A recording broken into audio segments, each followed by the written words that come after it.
Hey, everybody. Hey. A second here. We're going to share this on Facebook.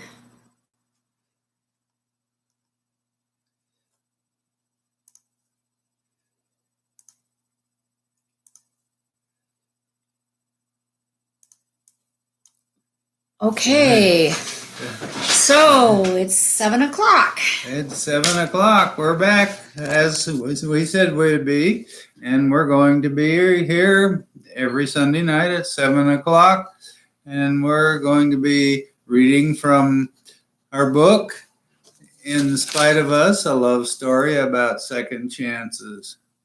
There was going to be a reading at Inklings in May, but due to this virus, that didn't happen. It may happen. We don't know. And every other week, we're going to have a drawing for this book, Chicken Soup for the Soul, 101 Real Good Stories. Laughter is the best medicine. And my favorite author, Deb, is one of those stories in this book. And so next week, we will have a drawing for at the end of the evening for this book. And to be eligible for the drawing, all you need to do is be watching us on Facebook or YouTube.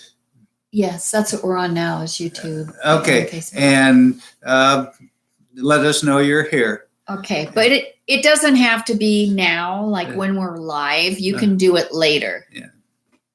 Yeah. So, to begin, I'm going to read a review of our book, In Spite of Us, that was written on Goodreads, and this review was written by a lady named Emily. This book was lovely. Deb and Sandy's story isn't one you want to miss. I read In Spite of Us over the weekend, and I wouldn't have wanted to spend those days any other way. Nothing beats a good book on a lazy day. Love this sweet redemption story. So, we're looking at it. If you want our book and haven't read it, it's out. It's on Amazon, Barnes and Noble. And it's available in the book form or Kindle. And read us. And over the next about 28 weeks, we will be reading our book. One of us reads a chapter each week, and each of us reads a chapter each week. And in addition to the reading part of this, we will be providing a backstory for each chapter. Sorry.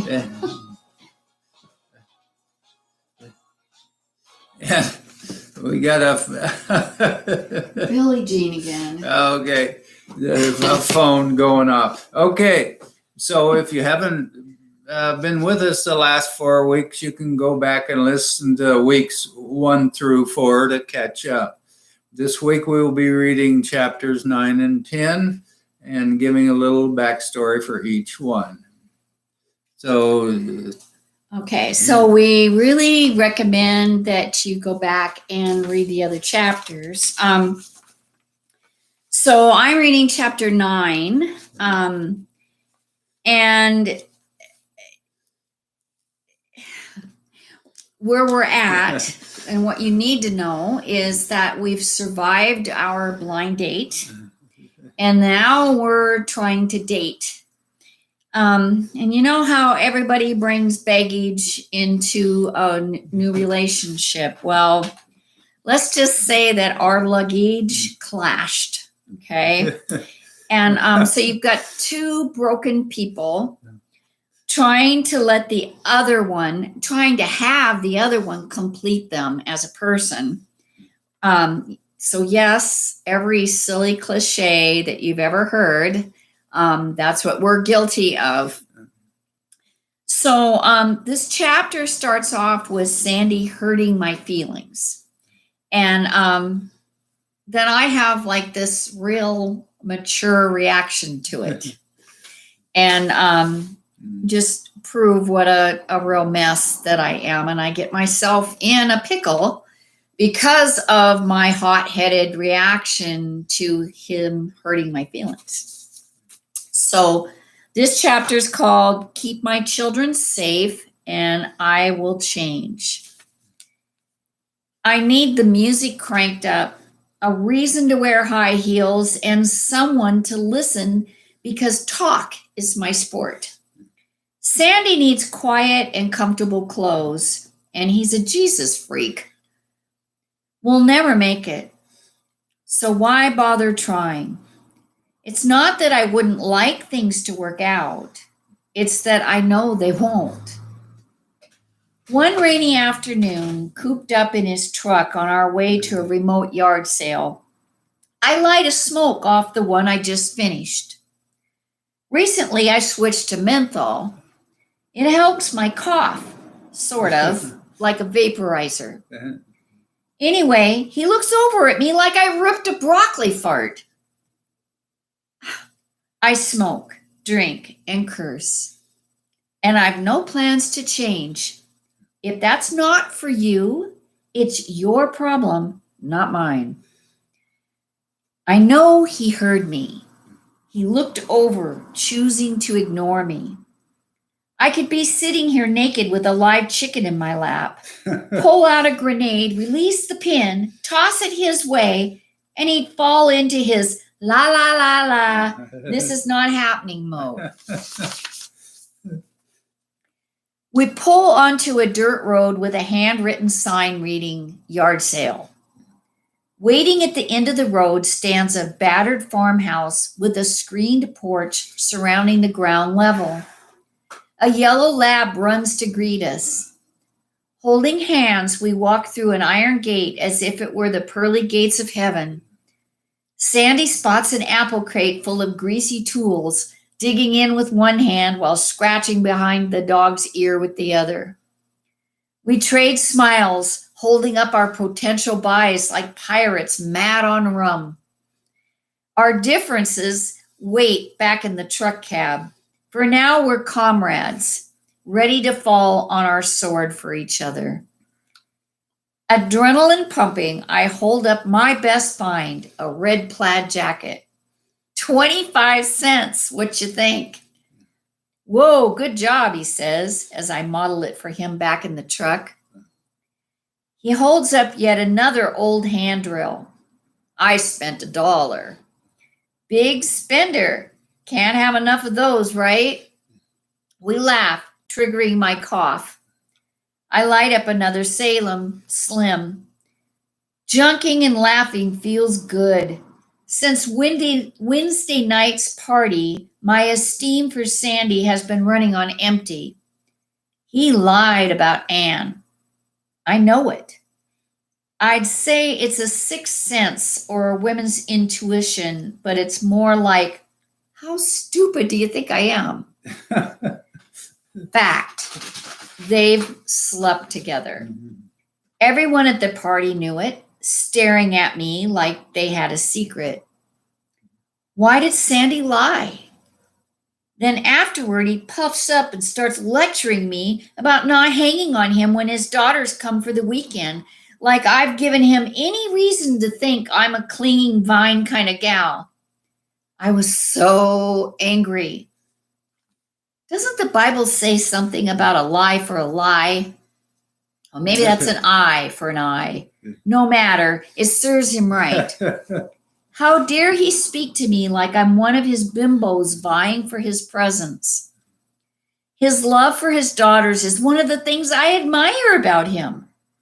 But he's talking to me like I'm his pet poodle, wagging my tail at his feet while he tells me I must stay home and be good until my master returns.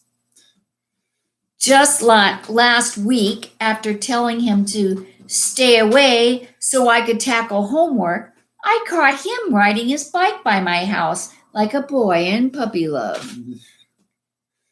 Saturday morning, I wake the kids with the news of a road trip. Bags packed and loaded in our Colt. I'm grateful for its magical gas tank that, unlike its Cordoba 4Runner, travels the world on a $10 fill-up. That's good, since a road trip was not in our budget.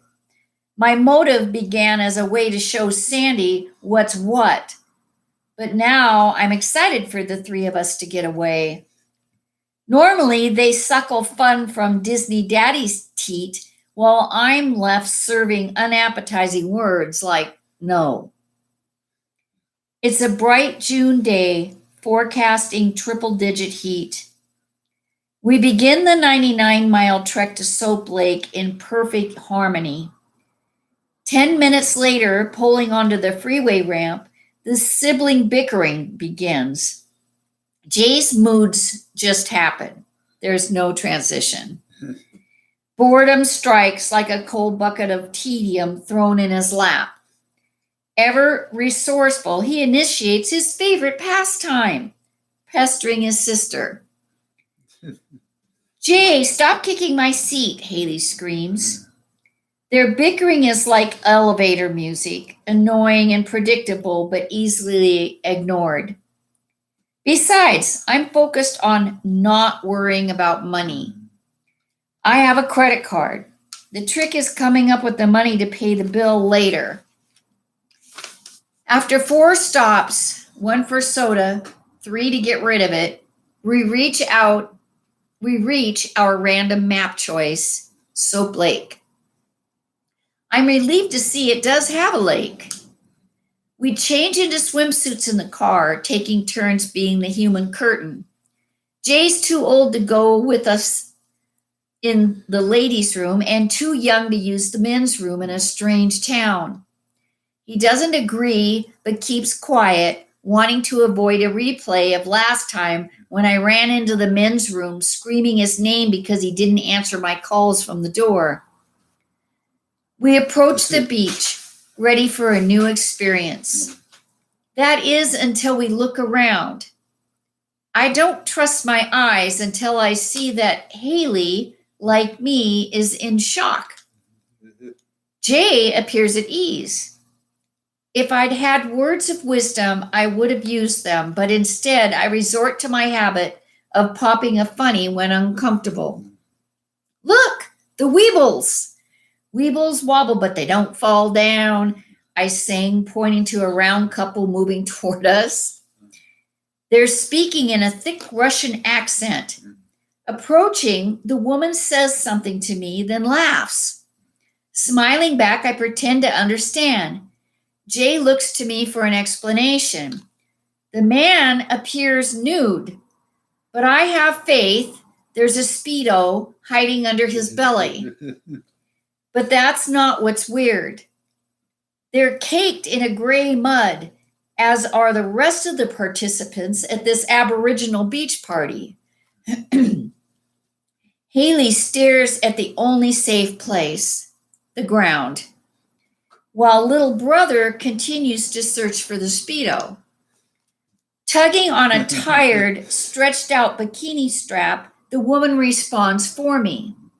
The mud is good, is medicine. Da, you try it. It's miracle. Da, try, it's good. I nod yes to Jay, who's standing with a fistful of mud ready to smear. Haley cringes, looking like she does when Jay eats an ice cream cone, elbows dripping onto his sneakers.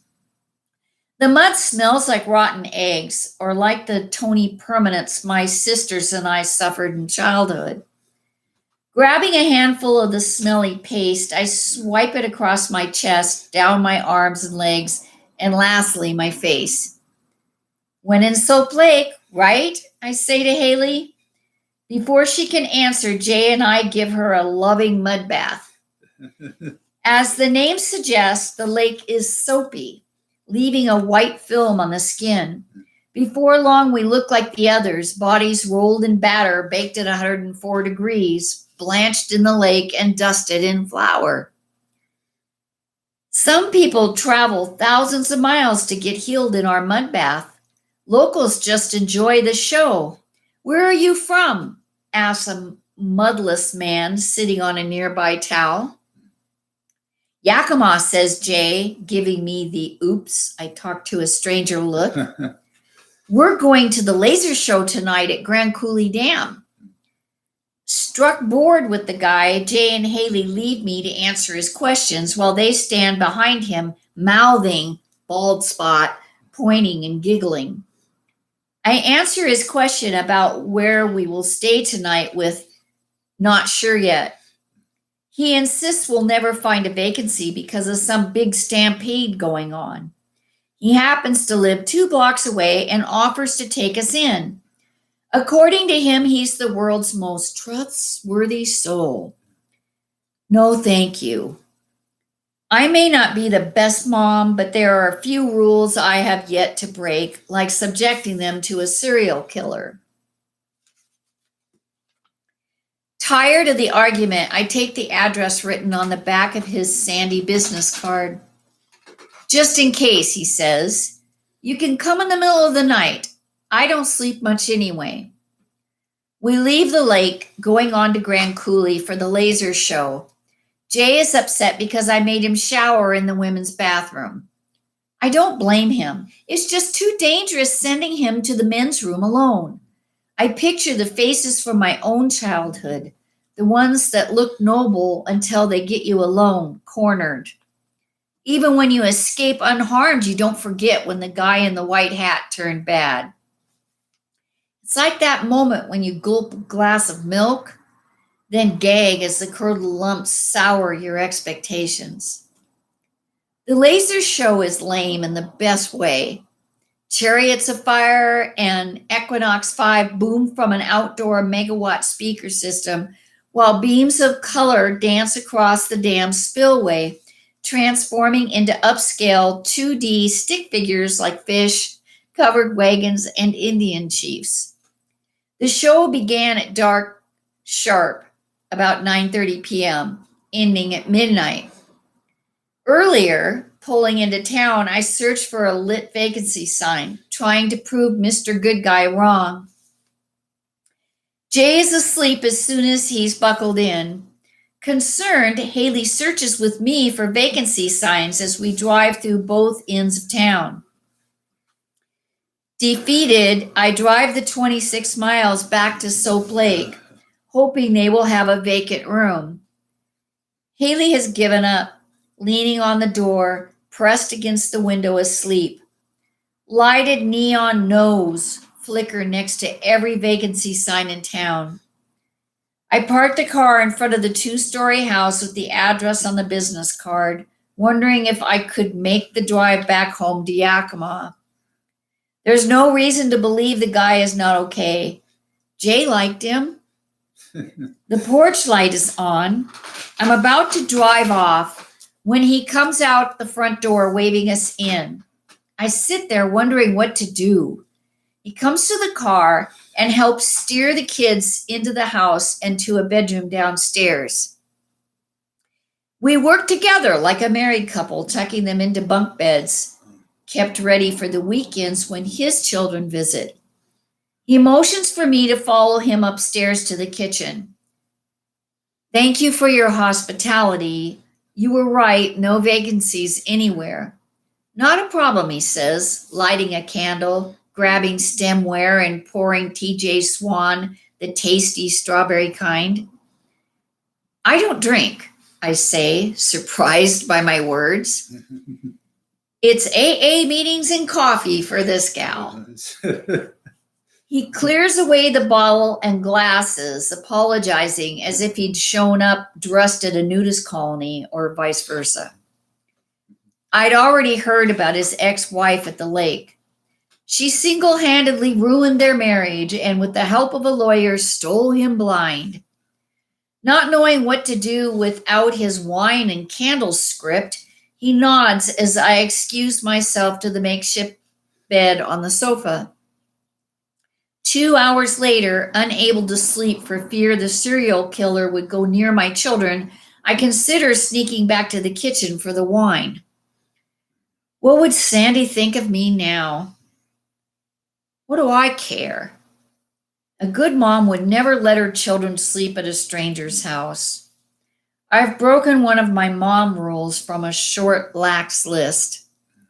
Then, for the second time in 30 days, I pray to a God I don't believe exists, asking that he let me get away with this just once. If you're really there, please keep my children safe, and I will change. The first sign of light, prayer forgotten, I gather our things. Refusing breakfast, I thank our host as we speed out the door. We inched our way home, stopping for hikes, miniature golf, and ice cream. I kept going with no sleep, fueled by coffee and gratitude. I swear I heard happy theme music coming from our house as we turned the corner, promising showers, safety, our own beds. Who sat with Sandy? Haley asked. On our small concrete slab porch sat two young gals with Sandy behind them, smiling as if he'd been standing there all weekend. Okay, and I'm going to be reading chapter 10, a little bit about, before I read it, my daughters had seen me at my worst, except for probably the last 2 years, because we lived in different cities or states, and I only saw them infrequently, but I've always been be there when I can dad, and have always been for my girls and been part of their lives. And this redhead I'm fallen for, I want them to meet her and know her. They've witnessed my worst relationships. After a divorce from their mother, I was an awful person. Drugs and alcohol and sex were what it seemed I lived for, and my kids saw it all, and they still love me anyway. And I want them to meet this lady, and this new lady in my life. And the chapter ends with me thinking, should I walk away from this relationship or run?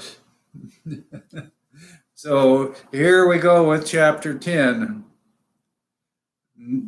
titled No More Conflicts for Girlfriends. Stability and food, that's my family's love language. No kisses, hugs, or gushy words needed. Just show up for biscuits and gravy and dig in. No, please pass, or thank you needed. We know all that. Sober time like this with my girls, hanging at mom and dad's, is my way of making up for the precious years I chucked out like a bag of empty Rainier cans. I don't understand the whys, but thank God my girls are not only okay, but exceptional young ladies. Mom tends to our needs at the table like a hummingbird hovering, dangling offers for more biscuits, warm syrup, extra butter. She'll grab a biscuit, swipe it with gravy as if running a quality test, but never sits or stops to eat herself. The head of the table sits Dad like a king, grateful that our presence turns his daily oatmeal and toast to country gravy, sausage, and buttermilk biscuits. It's like we're hanging inside a Norman Rockwell painting. Bad things don't happen here. Moms don't get drunk. Sons don't land in jail. Brothers don't die in car crashes. Oh, if they do, we don't talk about it. Deb's road trip to who knows where bothers me. She was acting strange. Nice enough words were being said, but it didn't feel right. She didn't say she was mad and even agreed that I should spend the time with my daughters alone. It might be good for my daughters to meet Deb. She's different from the others. Proof that my life is better today. Back at my house, snuggling with my girls, staring at the wood stove, I throw the topic out for grabs. I've been seeing someone new a couple of months now. Her name's Deb. Don't worry, she's nothing like Debbie. Swift clarification is needed, distinguishing Deb from Debbie, a former relationship. Otherwise, it would have been like saying, hey, remember the potato salad that gave us all food poisoning? Let's have some more. They don't ask questions about my relationships. Not sure why. I'm glad because I don't have answers, not even for simple questions like the why of former girlfriend Debbie. We got along fine as long as she was away at a treatment center, in prison, or if I was away on a long-haul trucking assignment. We only had problems in the same town. Visiting day at the treatment center, I was her knight in shining armor, bearing gifts of pot rolled and concealed in a pack of Marlboro cigarettes. Next to her, I was a friggin' Dudley Do-Right. Later, while she served time in prison, I cared for her 8-year-old son, Dustin. The kid even used my last name. I may have been a pot-smoking drunk, but to Dustin I provided a monastery, at least in comparison to the hell he'd been living in. Sometimes I miss the protective veil of being a drunk, like now, looking in the eyes of my girls, knowing they don't trust me. They didn't have it easy either. I'd smoke pot around them thinking they'd think I was a cool dad. What a stretch. Why would two A students, popular, athletic, and talented, want a zoned-out, beer-guzzling dad? They kept quiet through it all, watching me play hero trying to fix Debbie's life while ignoring my own messes. Debbie just needed to listen to me. After all, I had a job and took better care of her son than she ever did. You can't put the toothpaste back in the tube, as they say, but I'm determined to clean up my mess. Someday, I want my girls to know I am not who I used to be. Meanwhile, stick to the plan. Stay sober, graduate, become a teacher, and no more convicts for girlfriends. Sunday evening, we happened by Deb's house. The porch light is off like they haven't made it back. Stephanie and Nanette sit on the porch steps talking baseball, waiting for me to decide what to do next. Where are they? Last week she announced she was swearing off credit cards, and I know she is low on cash. We've spent every possible moment together from the start. Haley and Jay are great kids, easy to be around. Deb's mom's style is easy, natural, and honest. She models the same parenting techniques I've studied in psychology books and lectures. I've seen her spin a testy situation around using humor and love as easily as one uses a knife and fork. It also helps that their dad is active in their life. I've never been in a relationship where the dad was more than a passing thought. I realize it looks weird hanging on Deb's front steps as her colt turns the corner with Jay's skinny arms flapping out the window. Before the motor's off, he springs from the back seat like a pebble from a slingshot. Deb smiles like she's glad to see me. Come on in. It's nice to meet you. She said, ushering us through the door. Haley, Jay, this is Nanette and Stephanie, Sandy's daughters from Spokane. We just nod, saying one-word responses like hi, yes, fine, while Deb plays talk show host, producer, and director. Nanette and Stephanie go to high school in Spokane. Jay and Haley both like sports too. Did you girls have fun weekend with your dad? Haley, tell them about Soap Lake. Who's hungry? Thirsty? We don't stay long because tomorrow we're leaving early to go back to Spokane. I want to ask questions about the trip, but settle for knowing she's home. I say goodbye with a goodnight kiss on the cheek. Next weekend we'll be alone. It's been 2 months with no sex. I've never waited 2 days. She talks about sex a lot. It's all about waiting, blah, blah, doing things differently than in the past, blah, blah. It's not like I'm begging her. I've never brought the subject up. It's like telling a child they must wait for a cookie before they lift the lid on the cookie jar. I really want a cookie. I really want a cookie. It always ends with me saying, yes, I agreed. We need to take things slow. Well, time's up. I've climbed the Mount Everest of control, the memory of the lingerie photos tagging along. I spent the week on my hands and knees laying carpet with Frank. Deb is working as a public relations intern at the Red Cross along with some freelance writing jobs. One story for the local paper is about a group in AA starting a Unity Recovery and Service Club. I'm glad her questions about the program will be put to good use. The week chugs along, taking its sweet time until Friday. When I pick Deb up for dinner, she's wearing what should be required uniform for all attractive women. A miniskirt, high heels, and a blouse teasing to be see-through. I never hang with non-alcoholics, so it's weird watching her sip a beer. Like sex, she talks non-stop about drinking, not drinking, and certainly not having a drinking problem. As I take my last bite of steak, she crosses her legs, flashing a peek at a garter, and asks, Have you ever had a peach Melba? I search the gutters of my mind, sorting through every sex term I've ever heard with no hits for peach Melba. Remembering the box of fresh peaches I gave her yesterday, I realize she's talking about a dessert. Let's go back to the house and I'll make us one, she says. Seated at the kitchen counter, I watch as she slices peaches, scoops ice cream into bowls, and drizzled raspberry syrup over the top. The ice cream works like a pacifier, keeping me content momentarily.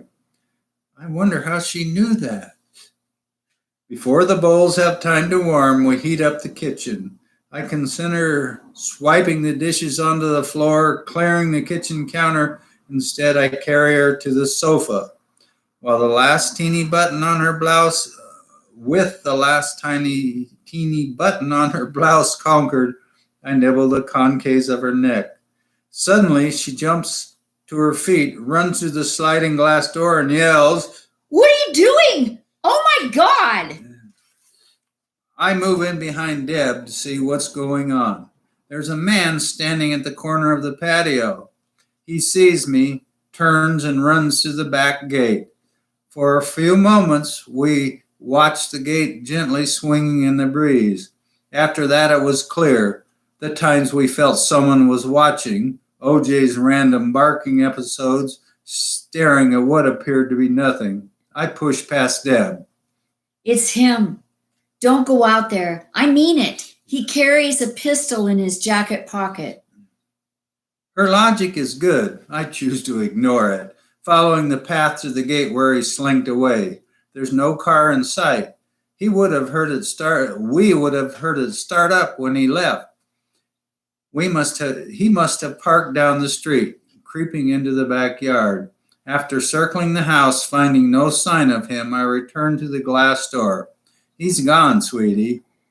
He's been watching us all along, hasn't he? Yes, I think so.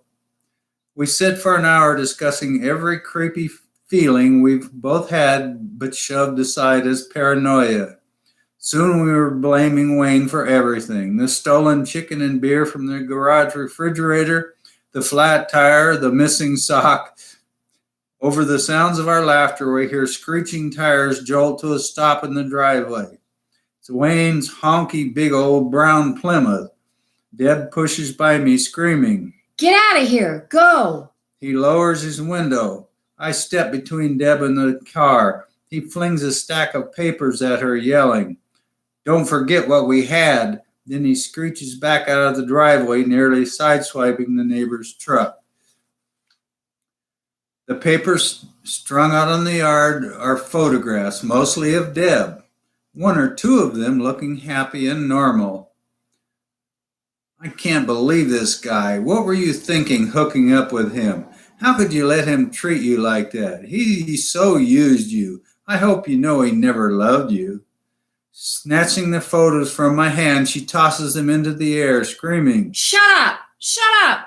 He loves me more than anyone ever has or ever will. He's the only person who's ever really loved me.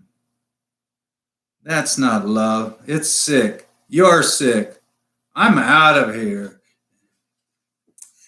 Okay. All right. So you get to see a really nasty side of us. And again, being on the other side of this behavior, we remind you that we're not the same people that we were in the beginning of the book. Yeah. We're still far from perfect, but we're not quite that bad. Yeah. So thank you so much for joining us today. And if you join us later, you have to share, like and share either on YouTube or Facebook. That way we'll be able to see that you did, and we'll put you in a list for a drawing for chicken soup. For the soul. And that will be announced next week at the end of our reading. And remember, our book's available on Amazon, Barnes & Noble. You can get it at Target, your local bookstore, including Inklings. So Okay. be all here right. next Sunday at 7 o'clock, and we'll be here and Okay. reading chapters 11 and 12. All right. Thanks a lot. Yeah, Good night. Thank you.